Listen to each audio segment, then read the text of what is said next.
ಬೆಂಗಳೂರಿನಲ್ಲಿ ಹೆಚ್ಚು ಬಡ್ಡಿ ಆಸೆಗೆ ಸಾಲ ಕೊಡುವ ಮುನ್ನ ಹುಷಾರಾಗಿರಿ. ಯಾಕಂದರೆ ಕೆಲಸಕ್ಕೆ ಬಾರದ ಡಾಕ್ಯುಮೆಂಟನ್ನು ನಿಮಗೆ ತೋರಿಸಿ ನಿಮ್ಮಿಂದ ಹಣ ಪಡೆಯುತ್ತಾರೆ.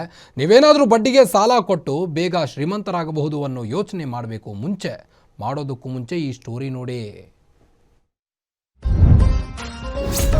ಬೆಂಗಳೂರಿನಲ್ಲಿ ಸಾಲ ಕೊಡೋ ಮುಂಚೆ ಹುಷಾರ್. ಬೋಗಸ್ ಡಾಕ್ಯುಮೆಂಟ್ ಕೊಟ್ಟು ಹಾಕ್ತಾರೆ ಟೋಪಿ. ಈ ವಿಡಿಯೋದಲ್ಲಿ ನಿಂತಿದ್ದಾನಲ್ಲ, ಈತನೇ ನೋಡಿ ಲಕ್ಷ್ಮಣ್.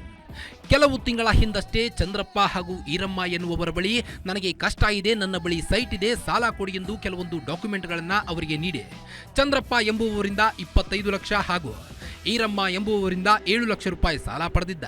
ದಿನ ಕಳೆಯುತ್ತಿತ್ತು, ಆದರೆ ಸಾಲ ನೀಡದೆ ಲಕ್ಷ್ಮಣ್ ಸತಾಯಿಸುತ್ತಿದ್ದ. ಇದರಿಂದ ಹೆದರಿ ಚಂದ್ರಪ್ಪ ಆತ ಕೊಟ್ಟ ಸೈಟ್ ಡಾಕ್ಯುಮೆಂಟ್ನ ವೆರಿಫಿಕೇಶನ್ ಮಾಡಲು ಹೋಗಿದ್ದ. ಈ ವೇಳೆ ಡಾಕ್ಯುಮೆಂಟ್ ಕೊಟ್ಟ ಜಾಗ ಲಕ್ಷ್ಮಣದು ಅಲ್ಲ, ಬೇರೆಯವರದ್ದು ಎಂದು ಕನ್ಫರ್ಮ್ ಆಗಿದೆ. 23 ಲಕ್ಷ ಕೊಟ್ಟಿದ್ದೀನಿ, ಅವರು 6.5 ಲಕ್ಷ ಕೊಟ್ಟಿದ್ದಾರೆ. ಕಾರು ಅವ್ನು ಬಿಟ್ಟು ಹೋಗಿದ್ದಾನೆ, ಕಾಸು ಕೊಡ್ತೀನಿ ಅಂತ ಹೇಳ್ಬಿಟ್ಟು ಪ್ಯಾಡ್ ಡಾಕ್ಯುಮೆಂಟ್ ಕೊಟ್ಟಿದ್ದಾನೆ. ಒಂದು ಸೈಟ್ ತೋರಿಸ್ಬಿಟ್ಟು BDA ಸೈಟು ನಮ್ಮದೇ, ಇದು ಲಾಭ ಬರುತ್ತೆ, ಇಷ್ಟು ಹಾಕಿದ್ರೆ ಇಷ್ಟು ಕೊಡ್ತೀನಿ ಅಂತ ಹೇಳ್ಬಿಟ್ಟು ಏನು ಮಾಡ್ಬಿಟ್ಟ, ಆಸೆ ತೋರಿಸ್ಬಿಟ್ಟು ಮೋಸ ಮಾಡ್ದ. ಇದುವರೆಗೂ ಅವ್ನ ಕೈಗೂ ಸಿಗ್ತಾ ಇಲ್ಲ, ಏನೂ ಸಿಗ್ತಾ ಇಲ್ಲ. ಕೇಳಿದ್ರೆ ಇದುವರೆಗೂ ಮನೆ ಹತ್ರನೂ ಸಿಗ್ತಾ ಇಲ್ಲ, ಎಲ್ಲೂ ಫೋನ್ಗೂ ಸಿಗ್ತಾ ಇಲ್ಲ ಸರ್. ಅವರು 6 ತಿಂಗಳಾಯ್ತು ಸರ್. ಇನ್ನೊಂದೆಡೆ ಕಿಲಾಡಿ ಲಕ್ಷ್ಮಣ್ ಈರಮ್ಮ ಎಂಬುವವರಿಗೆ ಕಾರನ್ನ ಕೊಟ್ಟು ಸಾಲವಾಗಿ 7 ಲಕ್ಷ ರೂಪಾಯಿ ಪಡೆದಿದ್ದ. ಆದರೆ ದಿಢೀರನೆ ಬಂದು 2 ಲಕ್ಷ ರೂಪಾಯಿ ಕೊಡುತ್ತೇನೆ, ಕಾರು ವಾಪಸ್ ಕೊಡಿ ಎಂದು ಶೋರೂಮ್ಗೆ ಬರಲು ಕರೆದಿದ್ದಾನೆ.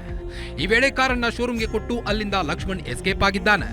ಎತ್ತ ಹಣವೂ ಇಲ್ಲದೆ, ಕಾರು ಇಲ್ದೇನೆ ಈರಮ್ಮ ಬಾಗಲಗುಂಟೆ ಪೊಲೀಸ್ ಠಾಣೆ ಮೆಟ್ಟಿಲೇರಿದ್ದಾರೆ.